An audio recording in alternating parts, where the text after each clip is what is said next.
जय हिंद। 26 जनवरी की tractor parade की मैं अपनी खुद की कहानी बताऊं। स्वतंत्र लोकतंत्र के किसी भी उत्सुक नागरिक की तरह मैं भी सुबह गाजीपुर बॉर्डर पहुंची थी और जो उत्साहपूर्ण माहौल था वैसा मेरी आंखों ने बचपन में समझ आने से लेकर और अब तक नहीं देखा था। क्रांति के सुंदर गाने, कतार में लगकर चाय और रोटी लेते हुए हर जाति और धर्म के लोग, मेरे देश का चलता फिरता रंग बिरंगा लोकतंत्र वहां पूरे उठान पर था। सब मुस्कुरा रहे थे।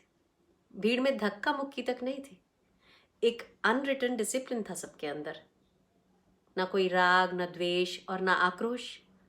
बस सबकी आंखों में एक अलौकिक आनंद और उम्मीद थी। जिसने भी वो आलम देखा बस अभिभूत होकर देखता ही रह गया था।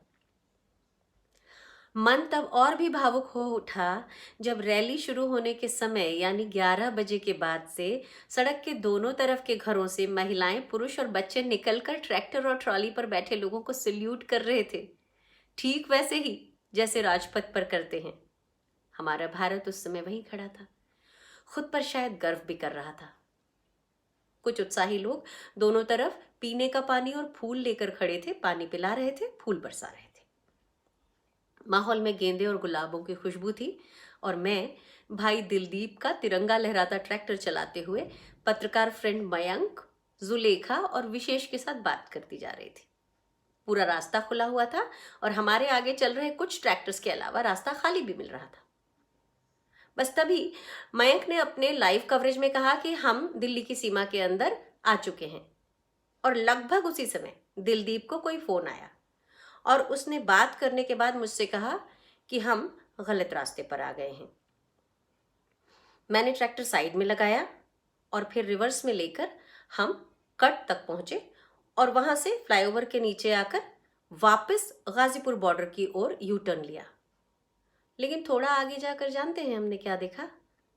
पुलिस ने लौटने के रास्ते पर डीटीसी की 2 बसेस लगाकर रास्ता रोक रखा था। यानी कि गलत रास्ते की ओर जाते समय कोई बैरिकेड्स नहीं थे और सही रास्ते पर मुड़ने ना देने के लिए रास्ता रोका हुआ था। हम तो दिल्ली के बारे में जानते थे तो जल्दी लौट लिए, लेकिन जो किसान दिल्ली इसी परेड के लिए आए थे उनसे चूक होना लाजमी था और दिल्ली पुलिस का कोई इंडिकेटर या मार्गदर्शन था ही नहीं। इस आप बीती को आज कहना इसलिए जरूरी है कि आप जानें कि यह सिर्फ एक समझा बूझा ट्रैप था किसान आंदोलन को तोड़ने का, और किसानों का दुर्भाग्य कि वे इस ट्रैप में फंस भी गए। यानी इस बार तथाकथित चाणक्यों की साजिश कामयाब रही।